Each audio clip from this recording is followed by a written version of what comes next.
So no, I mean, and I worked at a similar place. Like, I don't know if you guys are familiar with Youth Radio. It's like a youth organization downtown Oakland.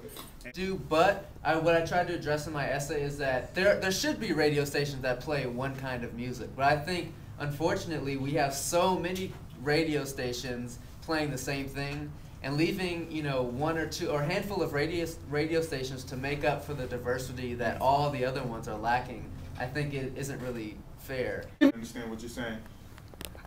So it sounds like you're saying like hip hop is an entire culture and rap is a facet of that. Well, rapping, of course. Rapping is a facet of yes. that. So rap music is a facet of hip hop culture.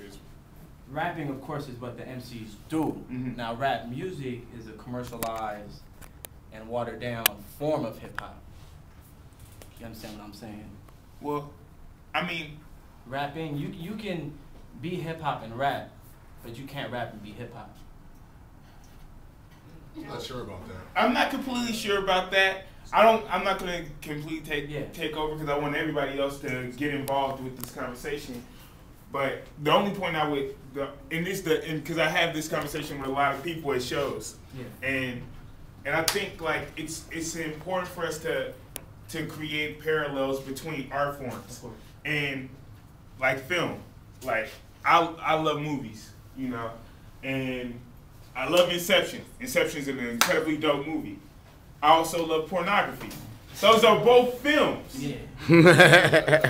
One more appreciated by people than the other.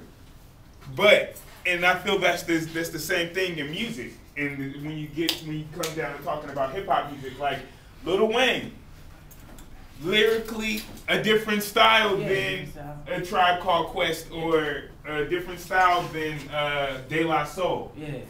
Both rappers, you know what I mean, both do rap music. And subject matter doesn't dictate a separation in genre. Like I wouldn't say that like, you know, Jimi Hendrix is less rock and roll than, you know, the Beatles or Rolling Stone because they're different subject matters. They're both rock and roll. Yeah. So I mean, and that's just, I mean, that's to take the I don't know how do you guys feel? Do you feel like there's a difference? Do you feel like there's a difference between like hip hop and rap? Hip hop and the rap artist. Anybody? Somebody who hasn't talked yet. You now you have to go because you haven't talked yet. Me? Yeah. Do you feel like there's a difference between hip hop and rap artists? Not a whole lot, no. I feel like hip hop kind of started that kind of music and rap's a progression of it, but I don't feel like they're entirely different.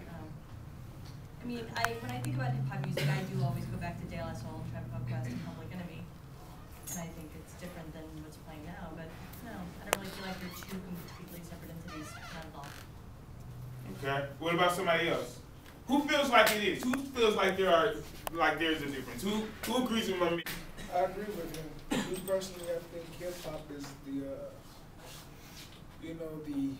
Sambo type, that's supposed to be influenced through the media, where rap is the more authentic type of giving your heart to it.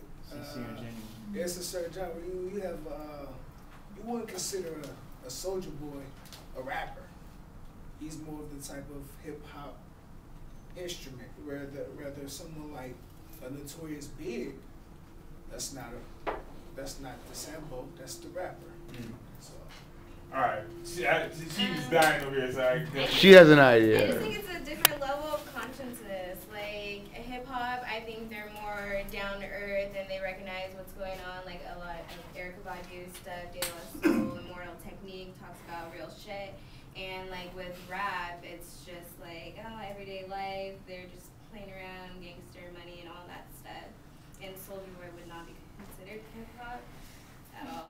I guess the only thing I could hope for is that I would tell the truth. That's the only thing I could hope for, is that I tell the truth and that makes other people tell the truth. Because I think we live in a society where everybody's really uncomfortable with who they are, We all kind of walk around and like, and we have all these insecurities floating around in our heads, you know, about like, oh, you know, my hair's like this, my face is like this. We were talking about the homogeny of music, and like you just look at the homogeny of what the standard of beauty is in this country. You know, you look on TV, and none of us look like any of those people. You know what I mean? But we're all being told that that's what we're supposed to look like. You know, and it's the same thing musically. It's like none of us like live that lifestyle that a lot of these people are talking about. They we're all don't told live that lifestyle, and they don't even live that lifestyle. Exactly. You know? As we've seen with Rick Ross apparently. But you know what I mean, like, but we're all being told that, and I guess like I would hope that my music would be an example of like, nah, dude, like you going to school and coming to a class like this, that's enough. You don't need to be any more, any less than that. Well, let me ask you a question too. It's like when you said, just like what I asked him about diversity, when you say you want to change things, you know, now Obama used the word change and nobody really knew what that meant. Yeah. You know, what do you mean by change? I don't even think he knows. Yeah, I think it was just a buzzword. At, like, hope made a little more sense than change, but you know. But when I want to change things. Yeah, when you say change, I mean let's get into it a little bit. I'm hoping that 25 years after, like, you know, I've done whatever I'm supposed to do musically, we live in a world where kids have a little less to be ashamed about, you know, where it's just like, I think about a lot of things I struggle with as a young man. I think, like, a lot of, like, the racial identity problems I had, and just, like, growing up, like, really not liking who I was, not being okay with the color of my skin, not being okay with the texture of my hair, not being okay with the thoughts that I had, like the kind of movies I enjoyed or whatever, not feeling like anything I ever did was really good enough. And I would hope that in the future, like 25 years from now, that's lessened. Like kids who grow up in Oakland don't have to feel bad about growing up in Oakland. Kids who grow up in Wisconsin don't have to feel bad about growing up in Wisconsin. Black kids, white kids, whatever you are, ginger, you don't have to feel, you can feel a little less fucked up about that. And I guess that's what I hope my music would accomplish. I hope that answered your question. I'm long-winded as shit. Oh yeah. I'm sorry, what did you say? I think you probably just want to raise the level of consciousness around, and raise like awareness. That's the thing, and I think like, I don't know, as a rapper too, I think we all want to make money and shit. You know what I mean? Like, real talk, like, I mean, and if I'm being completely real, of course we all want to be mega successful and we all want to be the best. I mean, I think like we all have like this insane ego that needs to be fed on some level. But yeah. I think what you should do is let the fans come to you rather than going out and trying to reach your fans. That's where you can stay more pure and understand your identity and your crafts rather than, you know what I'm saying? Yeah. Than going out. That's where a lot of people, you know, they lose hand in it. That's when they sell out and shit. No, I completely agree. I also agree that there's no such thing as selling out. Like I love fools who are mega underground. I love fools who are as happy as you can get. Like I fucking love Pink. I listen to Pink all the fucking time in my house. Like. What you mean by you don't understand or you don't believe in selling out? I don't believe that there's a such thing as selling out. I think when you sell, the only thing that can become bad is if you're not being true to who you are. If you like people think that Soulja Boy is selling out. To me, that's not selling out. That motherfucker really likes drinking a lot. He really likes having sex with a lot of girls. Congratulations. You found a lot of people who like that shit too and they're willing to buy your records. That's awesome.